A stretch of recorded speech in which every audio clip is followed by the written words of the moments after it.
em busca do cuidado perfeito, né? Em busca do cuidado perfeito é mais do que o cuidado perfeito para nós. É buscar o nosso melhor. O IOV é uma organização que tem 24 anos.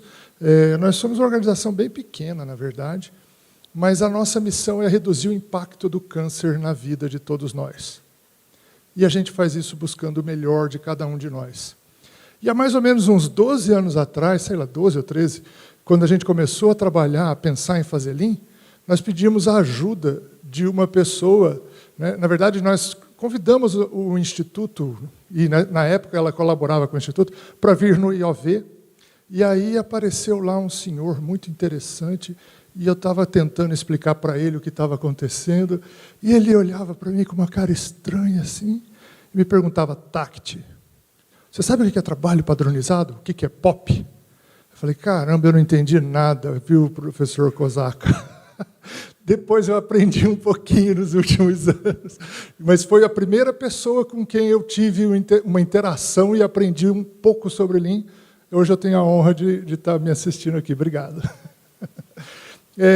O IOV começou em 95, nós somos um grupo, nós somos mais ou menos 250 colaboradores, temos 6 unidades na região de São José dos Campos, atendemos mais ou menos 800, 900 pacientes por dia em consulta e mais ou menos uns 600 pacientes em tratamento de rádio e quimioterapia. Nós temos 300 pacientes em radioterapia por dia e uns 300 pacientes em quimioterapia por dia, o que é um serviço relativamente grande, em termos de volume, mas não tem comparação com o que a gente vê em grandes capitais, né? Para o interior ele é grande. A nossa jornada ali começou há mais ou menos uns 12 anos e os resultados, para nós, foram muito satisfatórios. Na verdade, nós aumentamos a nossa capacidade com os mesmos recursos em mais de 100%. Consistentemente, nós aumentamos a nossa produtividade em torno de 5% ao ano, que significa 12 dias de trabalho por colaborador, convertidos em capacidade de trabalho. Aumentamos a segurança dos nossos pacientes em mais de 85%. Aumentamos a eficiência do cuidado. Hoje, mais de 80% dos nossos pacientes têm um plano de cuidado e seguem esse plano de cuidado na íntegra. E praticamente todo mundo trabalhando dentro do IOV hoje faz algum tipo de Kaizen em algum momento da semana dela. Nós fazemos mais ou menos 2 ou 3 eventos rápidos de melhoria por mês. E é mais ou menos, na verdade o que eu vou falar hoje é um mix disso tudo. É como que o gerenciamento diário impactou a nossa operação e como que isso impactou a nossa compreensão e o aprendizado dentro do IOV e como que nós temos usado o nosso aprendizado hoje para transformar o mundo em torno de nós. Como a nossa missão é reduzir o impacto do câncer nas nossas vidas, e a gente entende que eu posso fazer isso de várias maneiras, primeiro melhorando a experiência do cuidado, depois reduzindo o impacto do câncer na saúde da população, melhorando o custo do cuidado e melhorando a forma com que nós trabalhamos, né, assim, tornando o nosso trabalho mais leve. Nós usamos basicamente o pensamento científico, que eu acho que ninguém tem dúvida do que a gente está falando, mas usando a 3 dentro do IOV. E esse modelo tem sido para nós muito útil. A gente basicamente resolve problemas, e nós olhamos para problemas de 4 maneiras diferentes. Problemas muito básicos nós tratamos como um quadro de ideias, que são pequenos kaizens, pequenas melhorias contínuas que nós fazemos, ou criamos alertas de segurança, que são maneiras de identificar problemas, por exemplo, um pequeno kaizen, o kaizen de hoje cedo, um alerta de segurança, se eu tivesse um fio do microfone passando por aqui, seria um risco de queda, eu geraria um alerta de segurança. Esses são os problemas que nós chamamos de tipo 1. Né? Tipo 2 são, de fato, os gaps de desempenho, em que nós temos o nosso control chart diário, ou seja, o desempenho esperado por nossa operação durante o dia, e diante dessa variação ou dessa estabilidade, nós intervimos. Uma nova condição, nós buscamos a todo momento melhorar o nosso cuidado, e para isso nós usamos, por exemplo, em gestão de risco, o FMEA, né, que em saúde é FMEA, né? Mas também nós fazemos inovação, buscamos mudar a forma que nós olhamos para a nossa operação, e uma maneira de fazer isso para nós foi usar um sistema de Kanban para monitorar pacientes com dor, que deu um resultado muito interessante, que eu vou mostrar para vocês. Então, basicamente, tipo 2 e 3 Mapa de fluxo, mapeamento do nosso fluxo de valor e identificar oportunidades de melhoria. E o tipo 4, que é muito interessante, é que os nossos pacientes com dor geravam muitas visitas aos prontos-socorros, porque assim, eu tenho pacientes com câncer, câncer é uma doença que provoca dor, e esses pacientes vão ao pronto-socorro. Nós passamos a monitorar esses pacientes com um sistema de Kanban, muito interessante, o sistema é bastante simples, na verdade, assim, é sob demanda, como todo Kanban, produzindo aquilo que eu tenho expectativa de acontecer com aquele paciente, identificando uma possibilidade de risco. Como eu sei o que provoca dor, como eu sei como tratar a dor, e como eu sei quando o paciente sente mais dor ou menos dor, nós criamos um ritmo de trabalho para entender esse processo, e ao longo dos últimos anos nós reduzimos em torno de 80% as visitas dos nossos pacientes ao pronto-socorro por conta de dor.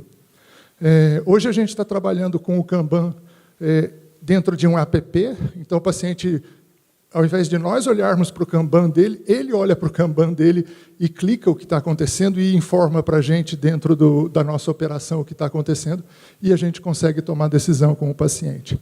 Mas isso envolveu uma estratégia. E a nossa estratégia, na verdade, é uma estratégia relativamente simples. A gente passou o nosso esforço e o nosso trabalho todo pensando em como melhorar a segurança, como melhorar a qualidade, o desempenho e como cuidar das nossas pessoas, que era aquela meta quádrupla que eu falei agora há pouco. Isso foi convertido no que nós chamamos de gerenciamento diário, e para o nosso gerenciamento diário nós criamos um trabalho padronizado diário de orientação, que, na verdade, quem é da área da saúde aqui? Acho que não tem muita gente da saúde aqui, né? Nós tem 3 ou 4 lá e tal. O que a gente costuma chamar em hospital de bate-mapa, né? É mais ou menos o que a gente faz, desenhar como que é a produção prevista para hoje, na forma de um trabalho padronizado, porém ligado a essas 4 dimensões que vocês estão vendo aí, de uma maneira sistemática. Essas 4 dimensões também se ligam ao nosso desempenho diário.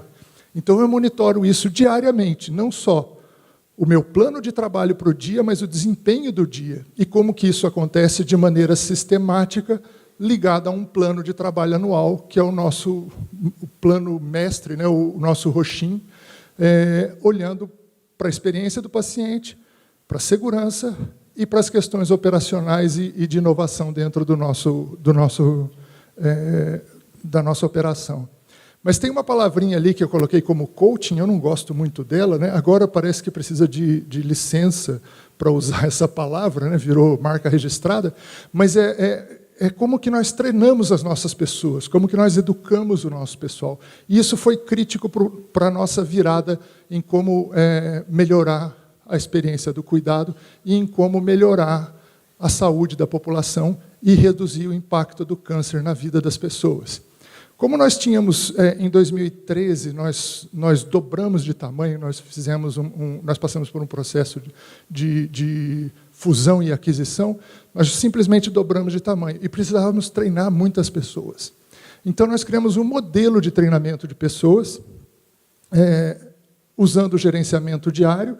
E esse modelo de treinamento acabou... Esses são os exemplos dos nossos rounds, né? Então, nós temos 3 níveis de gerenciamento diário, da operação, da média gerência e da alta liderança, e eles acontecem diariamente, fazendo catchball em tempo real. Em tempo real, assim, um é às 8 da manhã, o outro é às 10 da manhã, o outro é às 10h30 da manhã, e a cada 2 semanas a gente fecha um ciclo de trabalho. Como que nós ensinamos pessoas, né? Essa era a palavra mágica para nós. Como que eu vou aprender a fazer melhor? Como que eu vou entender o que é o conhecimento que eu preciso adquirir? E como que eu vou ensinar o meu pessoal? Como que eu vou fazer treinamento para esse pessoal? Nós começamos a fazer isso há mais ou menos uns 4 anos, através do que nós chamamos de Manual do Líder do IOV, e ele era, na verdade, um manual para desenvolvimento pessoal e um plano de desenvolvimento pessoal para cada um dos nossos colaboradores, olhando para os nossos princípios, para o gerenciamento do nosso sistema, para as práticas e comportamentos da nossa liderança, com instruções de trabalho para a liderança, catchball, o coaching no Gemba, né, e os mini eventos Kaizen, que, na verdade, são eventos de aprendizado contínuo, em que nós, diferentemente da indústria, dentro de um hospital é muito difícil você parar uma semana para fazer um mega evento e transformar uma unidade inteira. Eu não posso fechar uma unidade hospitalar durante uma semana para fazer uma grande transformação.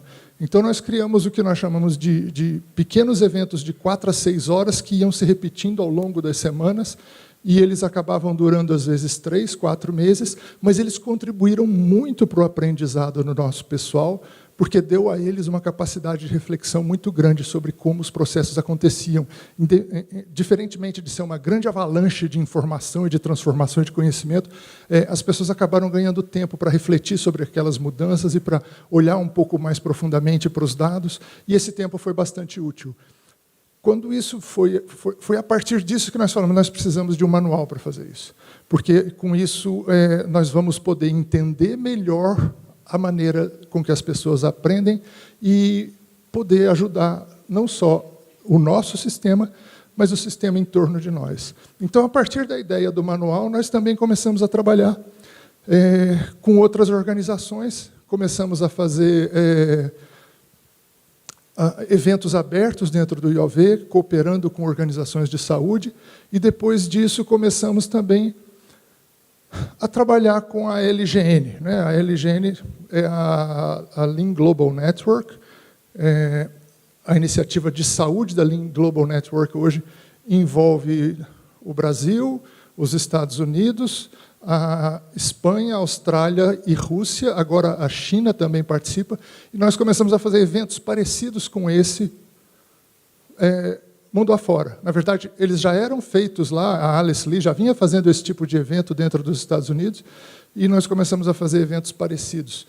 Então, esse é um exemplo de um hospital que nós estamos trabalhando com eles desde 2016. Ocorreu um evento desse tipo, em que nós trabalhamos durante 2 dias com eles dentro do hospital e depois ficamos trabalhando com eles uma vez por semana em eventos pequenos e rápidos, uma maneira um pouco diferente de trabalhar, mas eles transformaram radicalmente o pronto-socorro do hospital. Eles transformaram a forma de operar dentro do pronto-socorro, reduziram o tempo de acesso ao pronto-socorro em torno de 40%, ganharam um aumento no giro de leitos substancial, mas também salvaram muitas vidas, reduzindo a mortalidade por sepse dentro do pronto-socorro. Só até março desse ano foram 55 vidas realmente salvas, reduzindo a mortalidade por infecção generalizada dentro do hospital, aumentando o giro de leitos dentro do hospital, reduzindo o consumo de insumos dentro do hospital, em torno de 10% de redução de consumo de insumo, em 2 ou 3 anos de trabalho, e ainda foram capazes de absorver uma maternidade inteira que foi fechada. Isso foi muito interessante. É um hospital de 400 leitos, que era uma grande emergência, e eles foram obrigados a se transformar em uma maternidade por conta, é um hospital público da prefeitura, por conta de um outro hospital que simplesmente faliu. Eu não sei se isso acontece aqui, mas lá acontece. Hospitais de pequeno porte acabam falindo, porque eles não têm gestão, não têm capacidade, não têm organização para administrar um sistema tão complicado. E, com isso, a maternidade teve de ser absorvida. Mesmo com isso acontecendo, o hospital foi capaz de reduzir o número de leitos virtuais do pronto-socorro, reduzir mortalidade, reduzir tempo de internação, e ali não é taxa de ocupação, é o ciclo de ocupação do leito do paciente. Esse é um outro hospital que nós fizemos um trabalho parecido, com a mesma lógica. A lógica é: eu gasto nosso tempo compartilhando o nosso aprendizado, trazendo essas pessoas para nós. Numa semana, vai um grupo compartilhar aprendizado com eles, na outra semana vai o pessoal da logística, daqui 3 semanas é o pessoal do RH que vai para esse hospital, dar um workshop de 3 ou 4 horas. Não é um aprendizado planejado de forma compacta, ele é planejado de forma aberta. Então, nós vamos treinando pessoas de maneira sistemática, porém aberta. O hospital tem liberdade de indicar quem ele quer. O nosso plano de trabalho com o hospital é apenas melhorar o fluxo do pronto-socorro e entregar um determinado resultado dali 6 meses, envolvendo determinadas partes. Esse não é o projeto de Lean na emergência do governo, né? É um projeto nosso, mas esse é um outro projeto que aconteceu na oncologia do Hospital Pio XII, também lá, 100% SUS. Nós redesenhamos completamente o fluxo do pronto-socorro, do atendimento de oncologia deles, usando teoria de fila, família de produtos e pacote de serviços. Muito simples. Fizemos um treinamento com eles para fluxo, mapa de fluxo, teoria de fila, família de produtos e pacotes de serviços. E usamos a nossa logística para treinar, usamos o nosso pessoal do escritório Lean, usamos as nossas enfermeiras para ensinar a desenhar pacote de serviços de cuidado. Em 2017, esse hospital atendia 430 pacientes por mês. Em 2018, ele está atendendo 930 pacientes por mês. Foi capaz de duplicar quase a capacidade de atendimento, sem nenhum tipo de investimento econômico. Não houve envolvimento de recursos novos adicionados ao hospital, exceto o pagamento pelos serviços que ele prestou pelo Sistema Único de Saúde. E na Secretaria de Saúde de São José dos Campos, o mesmo projeto vem sendo feito há mais ou menos 10 meses, e ele tem sido bastante interessante. Só que dentro da Secretaria de Saúde nós fizemos uma proposta um pouco diferente de trabalho. Por quê? Porque uma Secretaria de Saúde ela é um órgão que presta serviços para a população, mas eu estava dentro da alta liderança da Secretaria. Então, nós decidimos fazer com eles uma coisa um pouco diferente. Ao invés de criar um fluxo para vocês, especificamente voltado para um processo, porque são 40 unidades de saúde, como que nós vamos transformar 40 unidades de saúde em tão pouco tempo? Nós decidimos transformar as pessoas que estavam dentro da Secretaria de Saúde e usar essas pessoas para serem facilitadores dentro das unidades de saúde. São José dos Campos é uma cidade que tem 700 mil habitantes, ela tem 40 unidades básicas de saúde, tem 5 unidades avançadas, 12 unidades de saúde especializadas, 9 unidades de pronto atendimento, incluindo um hospital que é esse que eu mostrei, que nós trabalhamos há 3 anos, e um outro hospital um pouco menor, vigilância epidemiológica, vigilância sanitária. Então, assim, como fazer isso? Como desenhar um processo para transformar uma organização? Veio para nós a ideia do Manual do Líder. Nós usamos isso dentro do IOV na época e funcionou. Vamos usar dentro da Secretaria de Saúde e testar, e ver se isso funciona. O que está acontecendo dentro da Secretaria de Saúde?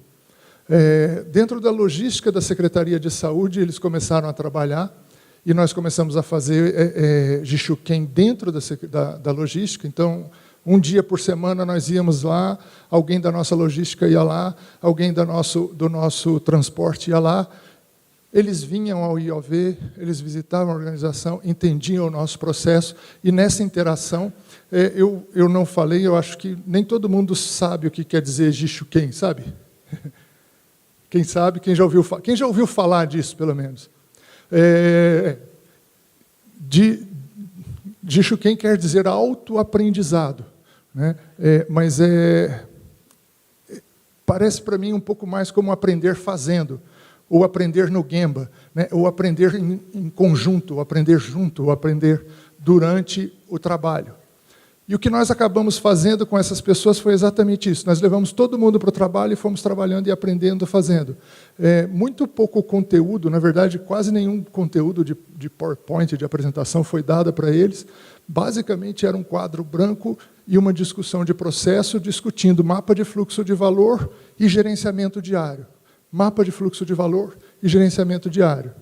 E essa era a cara de uma das unidades de saúde antes da gente começar a trabalhar com eles.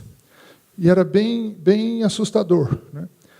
Quando a gente trabalhou nós trabalhamos até agora com 9 unidades de saúde. Até agora, nessas 9 unidades de saúde, a economia para a prefeitura foi de 4 milhões de reais. 4 milhões de reais em 9 unidades de saúde. simplesmente por eliminar um custo logístico que eles não enxergavam que tinham.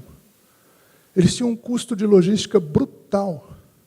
E a nossa proposta para a Secretaria de Saúde foi, ok, o seu problema de logística é o menor dos seus problemas. Vocês têm um problema muito mais sério, que é de acesso à população para especialistas. Eu estou falando porque eu sou oncologista, eu sou especialista e eu atendo pacientes com câncer da Prefeitura de São José dos Campos, e eu sei como é difícil o acesso lá. Então, se vocês estão salvando milhões de reais com logística, convertam esse dinheiro em acesso ao tratamento. E, de fato, nós conseguimos converter uma parte razoável desse dinheiro de uma maneira muito simples, trabalhando com fluxo de valor dentro do laboratório de coleta de sangue da Prefeitura. Eles dobraram a capacidade de coleta de sangue. Simplesmente, eles conseguem produzir 2 vezes mais exames de sangue hoje, de coleta de sangue, do que propriamente a execução. Eles não tinham problema de executar, eles não tinham, era coletador o suficiente. Redesenhamos o fluxo, dobraram a capacidade. Mas o tratamento do câncer era um problema sério. Eu não sei como acontece aqui, mas isso é um problema comum no Brasil. Pacientes com elevação de PSA, às vezes, levam mais de 1 ano para ter acesso ao especialista, se ele depender do SUS. E isso é um problema grave de saúde pública, né? Porque esses pacientes podem ter câncer, e esses pacientes podem morrer de câncer se eles tiverem de esperar 1 ano para ter acesso ao especialista. Então, nós redesenhamos o fluxo e criamos vagas novas de especialistas para pacientes com câncer de próstata dentro de São José dos Campos. E o redesenho desse fluxo tirou o caminho crítico do paciente até o oncologista, saiu de 435 dias para 45 dias. Porque foi um redesenho completo. Isso foi realmente uma ruptura dentro do acesso. Assim, o paciente que tem PSA acima de 10, ele já vai direto para o oncologista, porque eu sei que 70% desses pacientes têm câncer. E isso criou acesso para os outros pacientes que têm PSA abaixo de 10, e fez com um pouco de investimento o fluxo do cuidado para esses pacientes chegarem no mesmo tempo de atendimento até o especialista. Esse é um problema, um problema que eu não sei como que ele acontece dentro da indústria de vocês, mas o problema mais pujante dentro do sistema de saúde é você entender como que funciona a sua fila de atendimento. E um sistema público de saúde, a fila de atendimento, ela é simplesmente tratada como única, e ela nunca é única. Existem várias filas de atendimento dentro de uma única fila. Essa fila desses pacientes era uma fila muito interessante. No início do projeto, nós tínhamos 8.000 pacientes esperando por um urologista. Desses, eram 300 pacientes com uma probabilidade alta de ter câncer de próstata. Desses 300 pacientes com alta probabilidade de ter câncer de próstata, a gente tinha capacidade de atender todos em 2 semanas, se eu fosse capaz de criar uma fila só para eles. E o sistema não faz isso. O sistema trata esse paciente como se fosse um paciente igual aos outros pacientes. Então, compreender como que funciona uma fila dentro de um sistema de saúde é uma das coisas críticas dentro do processo de assistência. E olhar para esses dados de maneira aprofundada foi muito útil para nós. No final do mês de setembro, né, então, porque a economia estimada para esse projeto com a Prefeitura hoje é em torno de 6 milhões de reais. O acesso, ganho, a troca, o trade-off, redução de custo logístico e acesso a especialista, provocou um aumento no número de consultas de apenas 1%. Então, se nós aumentamos 1% o número de consultas dentro do nosso município, mas o tempo para o paciente com câncer de próstata chegar até o oncologista caiu para 45 dias, o acesso do paciente que não seja câncer de próstata até o urologista era 1 ano, caiu para 40 dias. O ortopedista caiu para 2 semanas. Cardiologista hoje é em torno de 3 semanas. Oftalmologista em torno de 3 semanas. E para nós, oncologistas, hoje os pacientes têm acesso na mesma semana, com praticamente nenhum investimento dentro do município. Então, a transformação na saúde é um grande desafio, né? A ideia, né, de ir em busca do cuidado perfeito é uma coisa bastante complexa, mas a gente está falando de indústria 4.0, então talvez muitos empregos sejam perdidos, só não serão os da saúde. Faltam muitos engenheiros na saúde. Quem é engenheiro aqui, por favor? Aí, ó. Nós estamos precisando de muitos engenheiros na saúde. Muitos, muitos. Porque nós precisamos ensinar as pessoas a tomar decisão com dados e com um pouco mais de lógica. E o sistema não está preparado para isso. O projeto... Hoje, em São Paulo, está acontecendo um simpósio do Lean nas Emergências, que é um projeto do Sírio-Libanês com o Ministério da Saúde.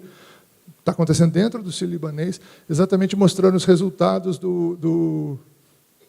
desse projeto Lean nas Emergências, que está tendo um impacto gigantesco em diversos hospitais, como ele acabou de... A Voz do Brasil mostrou no FIR Loyola, em Belém, do Pará. E esse é um outro exemplo de Jishuken, agora feito na Universidade de Stanford.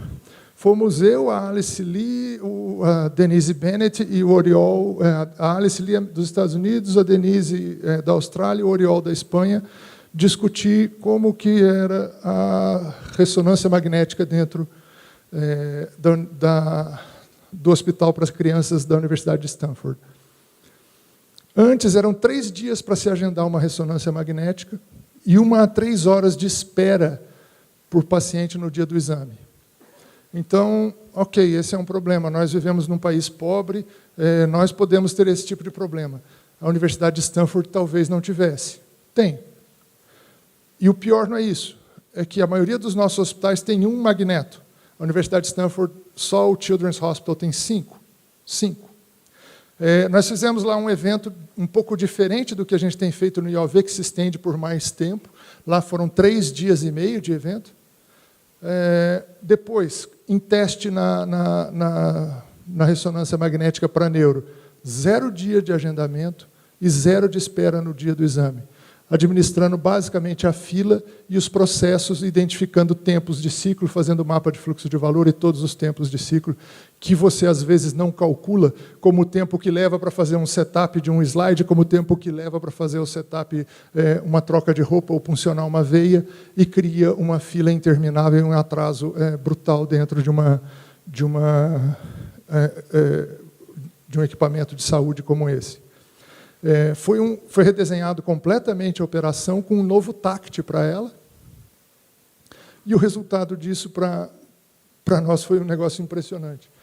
Fazendo apenas 2 exames a mais por dia, ele tem um impacto de 4,5 milhões de dólares na receita anual do serviço de radiologia da Universidade de Stanford, sendo conservador. 2 pacientes a mais por dia, 4 milhões de dólares por ano de ganho, de receita. Aí é receita incremental. Então, o nosso propósito na verdade, esse, é tentar transformar o mundo buscando o melhor de cada um. E o melhor, eu tenho muita clareza disso. Assim, é muito fácil você tirar o melhor das pessoas, né? É só você dar a elas oportunidade para isso. É você só ir ver com os pés, porque lá, onde as coisas acontecem, é que está o melhor das pessoas, lá é que é o mundo real, não é em escritório, nem em planilha de Excel. Obrigado, gente. Foi um prazer estar aqui.